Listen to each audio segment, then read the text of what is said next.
Hey everybody, sorry for my messy hair, my messy life, and if you hear a dog, I apologize. I'm moving in 2 days, so I am at home packing, and she's laying here throwing a fit next to me. So, when I first saw the title of this module, I already knew it was going to be kind of, I say, a trigger for me. I spend a lot of my time, a lot of my career talking about diversity, equity, and inclusion, and the idea of white immunity is really something that we all know somebody with that heavily operates under the concept of white immunity. For example, I have a 32-year-old brother, and recently we were talking about, you know, I'd asked him about if he had seen certain legislation go through, blah, blah, blah, blah, blah. And he said, oh, well, I don't pay attention to any of that. And I was like, well, why not? You need to be informed. And he said, oh, well, none of it really affects me. And I was like, your male white privilege is showing. And he said, what? I'm sorry, what? And that was just kind of that was trying to educate him. But he is we've learned in our other class the 20-60-20 rule, and he is part of the stubborn 20 that doesn't see anything wrong with it. So I try not to waste my breath on him. But looking at how do you feel faculty, teachers, or students avoid conversation, well, it differs. I think it also differs in the area that you're in. What I'm seeing here is that in East Texas is that you just don't. It's a generational norm. It's just something that you are taught you don't talk about. You're not supposed to talk. You're told you're not supposed to talk about race. You're not supposed to talk about politics. You're not supposed to talk about this. You're not supposed to talk about that. That's just how I've found a lot of my students have been raised. And so when I try to have these conversations, it's not that they don't want to have them, it's they don't know where to start because they've never been shown what to do. And so it really is uncomfortable the first few times that you try to have those conversations with students, but once they realize it's a safe place and they're in an environment where they can discuss it without it being an issue, then some of the best conversations that I've had with students have come from those really uncomfortable beginnings. Whiteness. Okay, so how do you feel whiteness permeates on your own campus? So Angelina College actually identifies as a Hispanic serving institution. Meaning that 25% of our students or more, which in our case I believe it's 31%, self-identify as Hispanic and or Latino. And it's rather interesting because I've had people in the community, which I might have mentioned this before, just as a whole come up to me and say, why doesn't your board or your executive council prove representative of your student population? Because we do not have a single Hispanic person on our board, on our executive council. So although we are predominantly Hispanic serving, the white, it's still there. It is very much, and it to me, again, it goes back to where you're at, how people were raised, what kind of, what was instilled in them at a young age. And a lot of times that's what you see permeate, is if nobody has ever told them don't act like that or don't do this or don't do that, which I think I touched on this on my last post about I grew up in an affluent family. Both my parents were present. My parents could have let me weaponize my whiteness. They could have let me there's a lot of things they could have let me do that they did not let me do. And not that I tried to. You guys understand what I'm saying. And I do think that there are a lot of differences between K-12 and higher ed in the way that it permeates.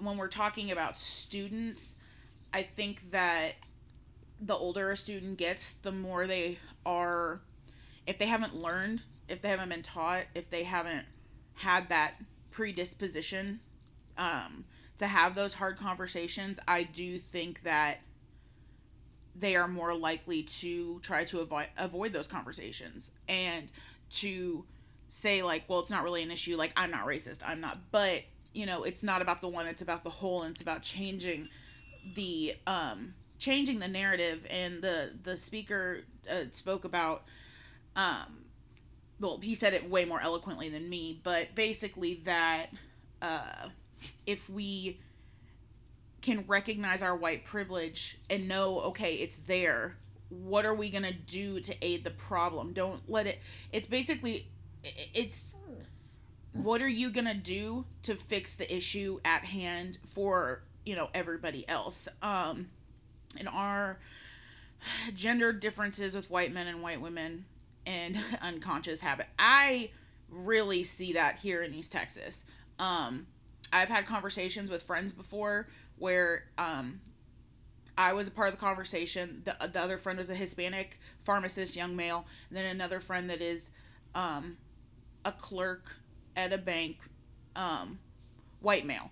And he said the fun, oh, color, I'm colorblind. I don't care if you're purple, black, white, orange.